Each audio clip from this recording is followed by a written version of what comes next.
Hello my dear learners, welcome to my video lecture on power transmission. This is the second video lecture, and in this video lecture I will be talking about the derivation on length of the belt drives, and we'll also see how to calculate the ratio of the belt tension. So we'll be understanding one derivation for length of the belt drive for an open belt, and on the similar lines you can also follow the same procedure to calculate the length of the belt drive for a cross belt drive. So this is presented by me, Shamant, working as an assistant professor at Global Academy of Technology. So let us begin our today's lecture. So the length of the belt for open belt drive. So you need to calculate the length of the belt. So how do you calculate the length of the belt? You need to consider the belt which is mounted on both the pulleys. So that is, if you start from A, so this is the starting point of the belt, and then from A to B, and then B to C, and then C to D, and again back to D to A. That is the length of the belt. You need to calculate that. So before I start the derivation, you need to understand certain terminologies what we consider for the derivation, and they are, the first one is R1. So R1 is nothing but the radius of the larger pulley. So larger pulley, it can be driver. So that pulley, the diameter or radius is considered. And then R2, it is the radius of the smaller pulley. So here R2 is present. And then C is the center distance between the pulleys. So here you can see from this center to this center, whatever the distance is present, and that is denoted by C. And then L is the length of the belt, that is the entire length of the belt is denoted by L. And if you just split it, L is given by L1 plus L2 plus L3. You need to understand what is L1, what is L2, and what is L3. So L1 is nothing but the length of the belt in contact with the larger pulley. So here the belt is in contact with the larger pulley from A to D. So this is the belt which is in contact with the pulley, and this portion it is not in contact. So you are going to consider only the belt which is in contact with the pulley. And then L2 is the length of the belt which is in contact with the smaller pulley. So here this is the portion which it is in contact from B to C, that is the contact of the pulley in the smaller, contact of the belt in the smaller pulley. And L3 is the length of the belt which is not in contact with pulleys. That means you have AB which is not in contact, and then DC which is not in contact with the pulleys. So our main aim or objective will be to find out L1 plus L2 plus L3. In order to calculate the length of the belt for open belt drive, you need to calculate L1, L2, L3 as we have seen the equation L is equal to L1 plus L2 plus L3. So now to calculate L1 and L2, so L1 and L2 is got by the geometry. From the geometry of the figure, L1 is equal to pi plus 2 alpha into R1, L2 is equal to pi minus 2 alpha into R2. Name these equations as 2 and 3. So let us see how we got L1 is equal to pi plus 2 alpha into R1 and L2 is equal to pi minus 2 alpha into R2 from the geometry. So here the angle AD, so this angle is pi plus 2 alpha. So this is pi plus 2 alpha because this angle is pi, that is 180 degree, and then here you have alpha which is subtended, and also at the bottom part there is alpha, so that becomes 2 alpha, so which is nothing but pi plus 2 alpha. So this angle is pi plus 2 alpha. The length of the belt which is in contact with the pulley is to be considered, so it is nothing but from D to A. So when you take that particular circumference, so from D to A, you can easily take the length of the belt as pi plus 2 alpha angle multiplied by the radius of the larger pulley. That will give you the length of the belt which is in contact with the pulley. That is why angle multiplied by the radius of the pulley. So when you consider that, so L1 is the length of the belt which is in contact with the driver pulley or the larger pulley, pi plus 2 alpha into R1. Similarly, L2 is the length of the contact which is in length of the belt which is in contact with the smaller pulley, that is from B to C. Again it is pi minus 2 alpha because, so the alpha whatever is present here you need to subtract because it is within the 180 degree. or within the half of the pulley. So pi minus 2 alpha into R2 is the radius of the smaller pulley. So L1 and L2 is easily got from the geometry. Now you need to calculate L3, which is pending. So if you have to substitute in this particular equation L1 plus L2 plus L3 to calculate the entire length of the belt L, then L1 is got from the geometry, L2 is got from the geometry. So now you are only thinking about how to calculate L3. So to calculate L3, we have to do small construction in the geometry that we have. From O2, we need to draw a line O2P, which is parallel to the belt, and which is parallel to the belt, which is not in contact with either of the pulleys. So here, so from O2, so this is the center, that is from the center of the smaller pulley, you need to draw a line to P, so that is which is parallel to the belt, which is not in contact with the pulley, that is AB. So O2P should be parallel to AB. This is the construction that you will be making. When you do this construction, you will get a rectangle of A, P, O2 and then B. So this is the rectangle, and you will also get a small triangle O2, P and then O1. So if at all you have done the construction, then you can easily find out AP. What is AP? AP can be easily found out by taking O1A. O1A is nothing but the radius of the larger pulley, that is R1, and then AP can be taken as O2. This is parallel. AP is parallel to this particular length, and this length is nothing but the radius of the smaller pulley, R2. So if you take AP as R2, then O1A is R1 and AP is R2. So O1P, so this length O1P is R1 minus R2. This is R1 minus R2, which you can easily find out. So now from triangle O1 O2P, so what is the triangle here? O1 O2. From triangle O1 O2 and P, alpha you have. So just apply the Pythagoras theorem for this triangle O1 O2P. When you apply Pythagoras theorem, that says hypotenuse square is equal to side square plus side square.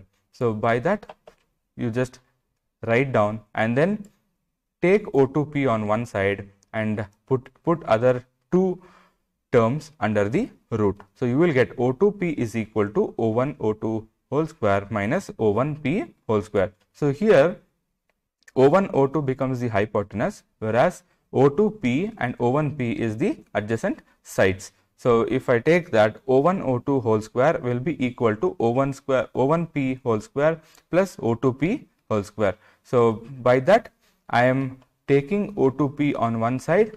O2P I am writing as O2P is equal to O1 O2 square minus O1P square, whereas O1 O2 can be written as C because it is the center distance between two pulleys O1 and O2. So it is the center distance and it is denoted by C. So C square minus O1P, I told you how to calculate. O1P can be calculated by taking O1A as the radius of the larger pulley and then O2B as the radius of the smaller pulley. Calculate and you can get O1P as R1 minus R2 whole square. And then the next step, you just multiply and divide by C square. So okay, you have to just take C square, just multiply and divide by C square and then take this C square outside. When you take this C square outside, you will get C, and then simplify this and take out the root and write it as 1 by 2. So when you simplify C square by C square, it becomes 1 minus R1 minus R2 whole square by C square is written as R1 minus R2 by C the whole square. The square root has been taken out and then it is denoted in terms of power 1 by 2. So O2P becomes C multiplied by 1 minus R1 minus R2 by C whole square whole power 1 by 2. I denote it in the I denote this expression as equation number 4. Now use the binomial theorem, and by the help of binomial theorem you can just take the power you can denote 1 minus r1 minus r2 by c whole square to the power of 1 by 2 as 1 minus 1 by 2 r1. See here, this power 1 by 2 has been brought down here. 1 by 2 has been brought down, and then r1 minus r2 by c the whole square. How do you get this? By binomial theorem and also neglecting the higher powers. So by neglecting the higher powers, you got this expression. So equation 4 reduces to O2P is equal to C, and this, for this particular term you have applied the binomial theorem. So after applying the binomial theorem, you have got this one. So just substitute that to here. So you get C into 1 minus 1 by 2 r1 minus r2 by c the whole square. So this is how the equation 4 reduces to. So later the equation 4 says O2P. So you have got O2P. What is O2P? O2 into P. You have got this particular length. It is nothing but it is equivalent to AB. So the length of the belt which is not in contact with the pulleys is AB plus DC. So that is why, so after finding out O2P, you have to take length of the belt, that is L3, which is not in contact with the pulleys, as 2 into O2P, because O2P is equal to AB and also DC. So AB plus DC is nothing but twice of O2 into P, which is equal to 2 into C 1 minus 1 by 2 R1 minus R2 by C the whole square. So this is your equation number 5. So you have got L1 from the geometry, L2 from the geometry, and from these reduction you have got L3. Now substitute all the expressions. You have got L1, L2, L3, that is equation number 2, 3, 5 in the 1. So first equation is nothing but L is equal to L1 plus L2 plus L3. So there you have to just substitute L is equal to L1, this is from the geometry, pi plus 2 alpha into R1, equation number 2. Then pi minus 2 alpha into R2 is nothing but equation number 3. And 2c 1 minus 1 by 2 into r1 minus r2 by c whole square is equation number 5. So 2, 3 and 5 you have to sum it up, and when you sum it up and then simplify, you have to just open the brackets, simplify, you get pi r1, pi into r1, and then 2 alpha r1 plus pi r2 minus 2 alpha r2 plus 2c 1 minus 1 by 2 r1 minus r2 by c the whole square. So upon further simplification, you get L is equal to pi. You are just grouping the like terms. So pi is common here. So just take that and then write it as R1 plus R2 into pi. Similarly, 2 alpha R1 and 2 alpha R2 is similar. 2 alpha into R1 minus R2 plus 2c. They have just opened the bracket. 2c into 1 is 2c minus 2c into 1 by 2. The whole multiplied by r1 minus r2 by c the whole square. Upon simplification, you get equation number 6. But in this equation, you know c, you know r1, you know r2. But there is one term which you do not know, that is alpha. So here you need to find alpha. After getting the equation number 6, you need to start finding the alpha. And you can easily find alpha by the triangle O1, O2, P. So with the help of this triangle O1, O2, P, you can find out alpha by taking sine alpha. So you have already found out O1P, you have already found out O2P. So it is very much easy for you to now find out what is the alpha value. So once sixth equation is got, you need to calculate alpha, but alpha is not known. From triangle O1, O2, P, sine alpha is equal to O1P divided by O1, O2, that is opposite by hypotenuse. Opposite side O1P is calculated from the radius of the larger pulley and the smaller pulley. You get R1 minus R2, and then O1, O2 is the length between the two centers of the pulleys, that is C. But for small values of alpha, sine alpha is equal to alpha. So alpha is equal to R1 minus R2 by C. You have got alpha now in the equation number 7. Substitute in the previous equation, that is for equation number 6, wherever alpha is there, only at one place alpha is present, there you substitute alpha is equal to R1 minus R2 by C. Substituting 7 in 6, you get L is equal to pi into R1 plus R2 plus 2 into, for this alpha you are substituting, alpha is R1 minus R2 by C, but you have one more R1 minus R2 that has been combined and written as R1 minus R2 the whole square by C, plus 2c and then minus r1 minus r2 whole square by c. So you are only substituting for alpha, you get this equation. Simplify the equation, then you get L is equal to pi r1 plus r2 plus, so this 2 r1 minus r2 whole square by c minus r1 minus r2 whole square by c reduces to 1 r1 minus r2 whole square by c and then plus 2c. Just rearrange these three terms, whatever you have got, write in terms of L is equal to 2c plus pi r1 plus r2 plus r1 minus r2 whole square by c. The above equation can be used to calculate the length of the belt for an open belt drive. This is the equation for the open belt drive. I hope you have understood how to calculate the length of the open belt drive. The procedure is very simple. L1 and L2 is got by the geometry. Once that is got, calculate L3. Again for L3, consider the triangle O1, O2, P. So from there you have to calculate the length of the belt which is not in contact with the pulleys. Just reduce this, then you will arrive at equation number 6, and once you arrive at equation number 6, you will be not knowing alpha. Again alpha have to be calculated by triangle O1, O2, P by considering sin alpha, that is opposite by hypotenuse, and that will give you r1 minus r2 by c. Substitute this equation number 6 and then simplify, you will get the length of the belt for an open belt drive. So this is the procedure to calculate or determine the length of the open belt drive. On similar lines, you have to calculate the length of the belt for the cross belt drive. Almost similar, only thing is the construction changes a little, and also the length of the belt which is in contact with the smaller pulley changes to pi plus 2 alpha instead of pi minus 2 alpha as in the open belt drive, and then the construction changes a little. And on similar lines, so you see here L1 and L2 is taken, calculate L3, take that is the construction O2. From O2 draw a line O2 parallel to the belt. So here from O2, this is the line which is drawn and which is parallel to the belt. So this is the belt which is taken. Once that is taken, you will get a rectangle and also a triangle O1P and then O2. So from triangle O1 O2P, O1P is equal to O1 O2 whole square minus O2P whole square. O1 O2 is C square, and then O2P is R1 plus R2 whole square. So there you got R1 minus R2 whole square. Here you will be getting only positive sign. So positive R1 plus R2 whole square.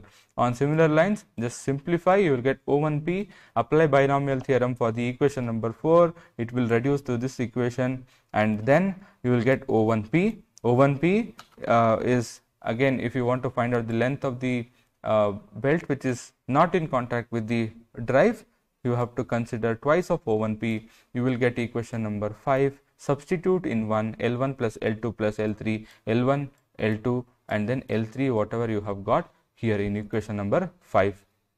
And then simplify, you will get equation number 6. Equation 6 is got, you do not know alpha. For alpha, again take the triangle O1 O2P, sin alpha O2P by O1 O2, you will get R1 plus R2 by C. So here you need to just note down the sign changes. So in previous open belt drive, when I discussed, it was R1 minus R2, here it is R1 plus R2.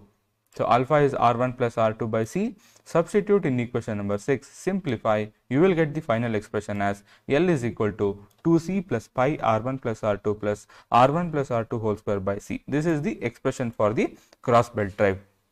So if you have any queries, you can just contact me and then get your doubts clarified. So that is about the length of the belt for open and cross belt drive. So now we'll understand how to calculate the ratio of belt tensions for a flat belt drive. So we have considered one pulley here, that is the driven pulley, and the belt is wound on the pulley. There is two tensions available. One is T1, which is the tension at tight side, and then T2, which is the tension at the slack side. There are forces which are exerted on the pulley. So F is the force which is acting upwards, which is nothing but the frictional force. F is nothing but the frictional force. And then there is one force which is acting, that is the slack side tension T, which is acting at P, and then one force which is acting at Q, that is the tension at Q is T plus delta T, that is the tight side tension. So slack side tension is T, which is acting at P, tight side tension is acting at Q, which is nothing but T plus delta T, and then normal reaction R is exerted by the pulley on the belt element PQ. So R is horizontal, and then frictional force F is equal to mu into R, which is acting perpendicular to the normal reaction. So F is acting perpendicular to the normal reaction. So this portion is nothing but the zoomed portion of O, P and Q. So just for your clear understanding, it is just highlighted. So you can see the angle between the tension T and the perpendicular made to the reaction force is given by delta theta by 2, and then here the subtended angles. So P, O and then R is giving delta theta by 2, and then R, O, Q is delta theta by 2. So you have all the angles mentioned. So now you need to calculate to calculate the ratio of belt tensions for the flat belt drive. These are the four forces that is very much important. You will be resolving it horizontally as well as vertically. That is tension, slack side tension T, tight side tension T plus delta T, normal reaction R, and then force F is equal to mu R. So let us see how to resolve it horizontally and then vertically. So first, resolve all the forces whatever is present horizontally. The sign convention that you are taking here, when you are resolving the forces horizontally, the forces towards your left is taken as positive, forces towards your right is taken as negative. So so when you are resolving it horizontally, so the force T which is acting at P, when you resolve this force horizontally, so horizontal component is sine theta, so this will become T sine, and this angle whatever is present is delta theta by 2. So when you resolve this force horizontally, it becomes T sine delta theta by 2, and then plus you have the tension at the tight side T plus delta T. Again you are resolving this force T plus delta theta horizontally. So when you are resolving it, then it will become T plus delta T into sine delta theta by 2, and you have R as the horizontal force, but it is acting right side or towards your right side. So that sign convention is taken as negative. So I can write it as minus R is equal to 0, or I have just taken this into my right hand side and then written is equal to R. So T sine delta theta by 2 plus T plus delta T sine delta theta by 2 is equal to R. Now remove this bracket. When you remove this bracket, it becomes T into sine delta theta by 2 plus delta T into sine delta theta by 2 is equal to R. Since the angle, so delta theta is very small, and since the entire angle delta theta by 2 is very small, sine of delta theta by 2 is equal to delta theta by 2. Substitute wherever sine delta theta by 2 is present as delta theta by 2, you will get R is equal to 2T into delta theta by 2 plus delta T delta theta by 2. Now neglecting delta T into delta theta by 2 because it is very small angle. So delta T is again a small increase in tension in the tight side. Delta theta is the small angle. So the entire component, this component can be neglected since it is a very small angle. You will get R, this 2 and this 2 gets cancelled, you will get R is equal to T into delta theta, which you name it as equation number 1. So once you resolve all the forces horizontally, you get equation number 1, and then resolve all the forces vertically. For vertical component, again you have to choose the same forces, that is T plus delta T, and then here you will not have R, instead you will have F is equal to mu R, it is acting upwards. Again here the sign convention, the forces acting towards up is taken as positive, forces acting towards down is taken as negative. So when you resolve the forces, you get the tension T at P can be resolved into T cos delta theta by 2. So that is the vertical component is cos, so T cos delta theta by 2 plus you have F is equal to mu r. So you have frictional force which is acting upwards. So the sign convention I told you, forces acting upwards is taken to be positive, and you write T cos delta theta by 2 plus mu r is equal to the tension which is acting downwards, that is T plus delta T at tight side, which is at point Q. So that is acting downwards, it is negative. So I have taken it to right hand side and written as T plus delta T into cos delta theta by 2. So when you simplify, you get T cos delta theta by 2 plus mu r is equal to, so this component T cos delta theta by 2 which is on the right hand side gets cancelled, and you will be left over with mu r is equal to delta T cos delta theta by 2, and then delta theta by 2 is very small. So when delta theta by 2 is very small, cos of delta theta by 2 is equal to 1. And then substitute cos of delta theta by 2 is 1, you get mu r is equal to delta t, and from here you get r is equal to delta t by mu, which is the equation number 2. Here you got r is equal to t into delta theta when you resolve the forces horizontally, and when you resolve the forces vertically, you get r is equal to delta t by mu. Equate equation number 1 and 2. When you equate equation number 1 and 2, t delta theta is equal to delta t by mu, and from here you get delta t by t is equal to mu into delta theta, because you have to find out the ratio of belt tension. So that is why you have to consider delta t by t is equal to mu into delta theta upon rearranging. Now once you get this equation, you need to integrate it. So integrate between limits t2 and t1 and from angle 0 to theta respectively. When you integrate it, delta t by t, integration of delta t by t from t2 to t1 is equal to integration of mu delta theta 0 to theta.